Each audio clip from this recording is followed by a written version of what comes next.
Andy Pants here with a video tutorial about using silks glazes. Chrissy has been kind enough to include a lot of these silks glazes in with our kits in various colors. We've gotten pink anthurium, we've gotten Bolivian blue, we've gotten Emperor's Gold here in the June kit. And so I used some of mine on my anatomy of a layout, but did not get into specifics how I used them with the gelatos. So today I'm going to show you a way that we can layer both the glazes and the gelatos and just get a really cool multimedia effect. I've taken two of the doors that came with this month's kit and I've primed them with gesso to begin.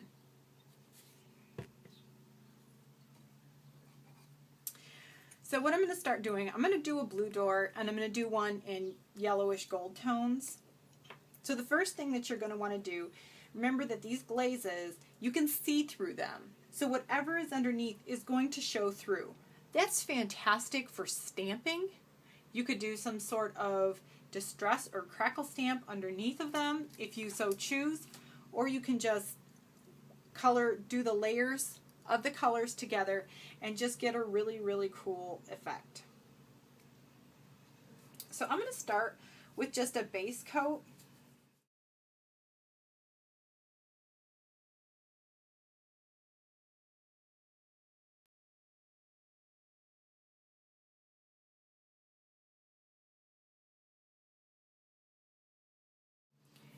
So I've done my base coats in the Emperor's Gold, which came in the June kit, and in the Bolivian Blue, which came in the May kit, I do believe. And I've decided to do, what I'm going to demonstrate is that I've started with a lighter base and I've started with a darker base. So on this one we're going to do some highlights and on this one we're going to do some lowlights. And I'm just playing. I don't have any specifics in mind. We'll just see how they turn out. Do note that I do have stir sticks in all of my jars and I have stirred all of my glazes. The newer glazes have a new formula and don't need to be stirred. I don't believe this one actually needed to be stirred. But if you have some of the older glazes in your personal stash like I do, then they do need to be stirred pretty much every time that you open them up. Okay, so just give them a quick stir. Alright, so this one, we're going to zap this with a heat gun. When layering glazes, you want to make sure that your glaze is completely dry before you put the next layer on, because the glazes will bleed into one another. Now maybe you do want some blending if you have similar colors. If you're wanting a layered effect where you don't want them intermingled, just make sure that you do dry them before you put the next layer on. So now I'm going to go in with some gelatos on this one. And I do want to kind of get a grungy effect, so I am going to do some black. And with the gelatos, just a little bit goes such a long ways.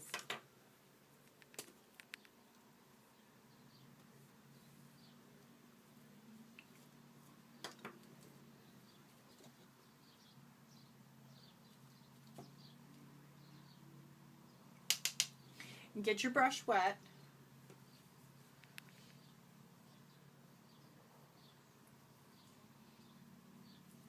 And just smear the gelatos all over the piece. I'm starting with the lighter orangey color, easy for me to say, and then I'm going in with the black. And I don't want to get the black all over the whole thing because I'm not going for an overall colored effect.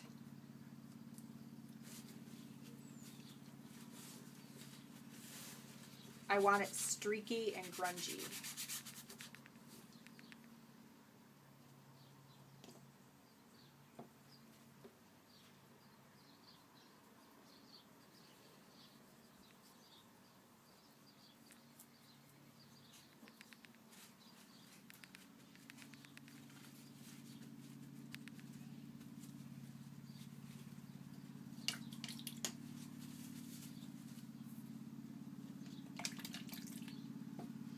And this is exactly what I did with my background for my anatomy of a layout. I started with the Emperor's Gold, and then I just went through with the white and the black gelatos and highlighted, painted in order to smear them. And once I got them where I wanted, I stamped on top of it. Again, you could stamp underneath of it, and it'll all show through because these glazes are transparent.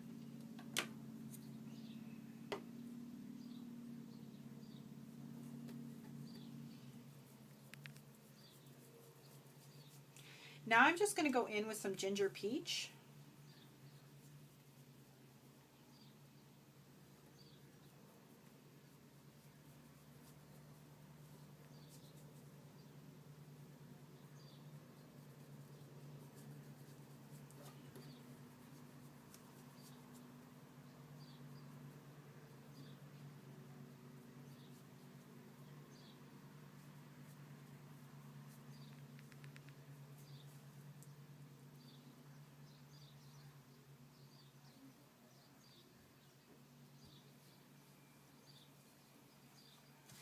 Now I think to finish this off, I really like all the recessed pieces in this door. These doors really have a lot of detail to them. So I'm going to go in. I'm going to use tea dye on this because it kind of has a reddish hue to it. And I'm just going to use my finger.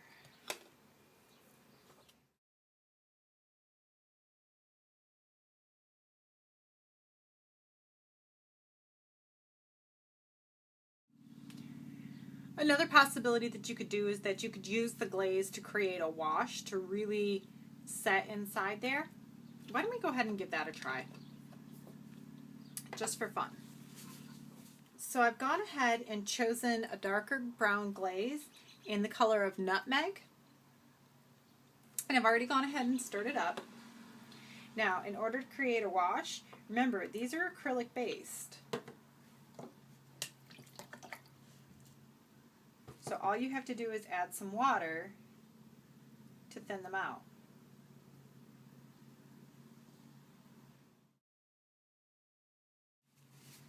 See how that really seeps down into those crevices there?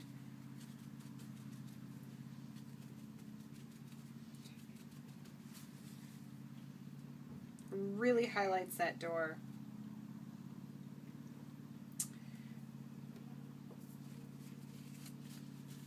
Alright, let's play with the blue one just a little bit.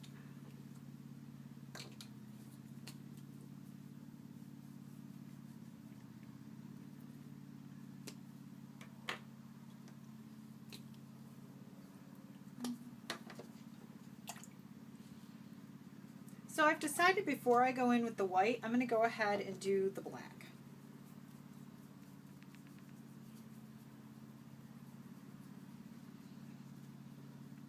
My base color is the Bolivian blue.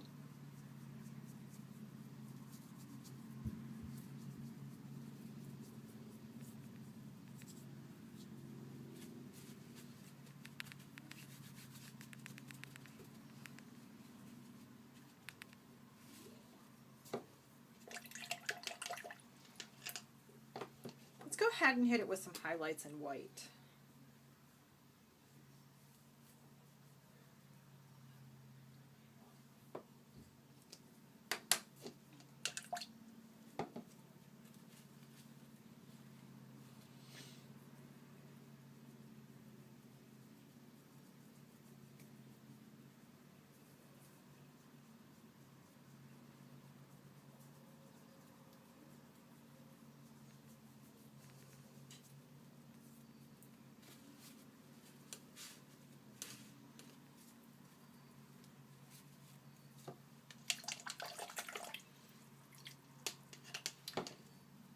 And now I want to use sky blue,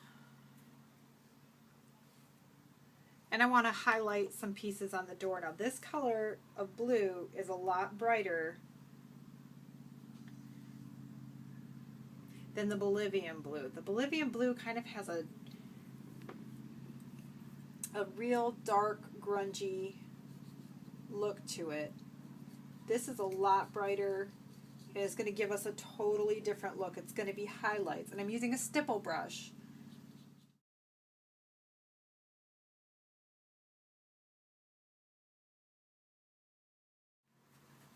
When working with this stuff, always remember, you can always add more. You can't take less. So I always like to go in with just a little dabble do-ya, and then if I feel like it needs more, then I can get some more.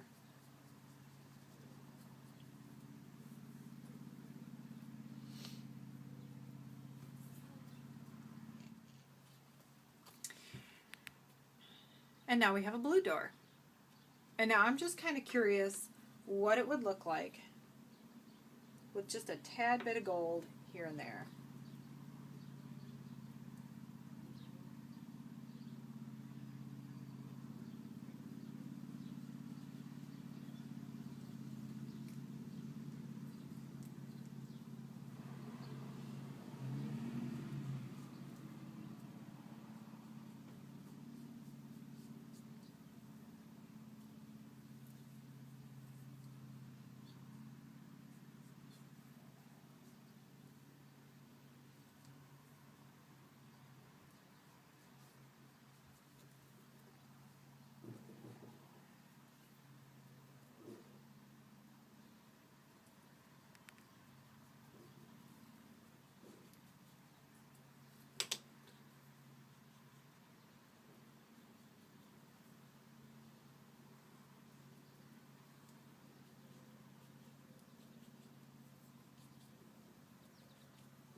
I really like the way that looks. So pull out your acrylics, and if you have gelatos, fantastic. If not, they may be coming in a kit. And just see what you can come up with and what you can do. It's a fantastic way to alter chipboard. I know we got a ton of these little doors that are just a lot of fun to mix and match on your layouts. Thanks for watching.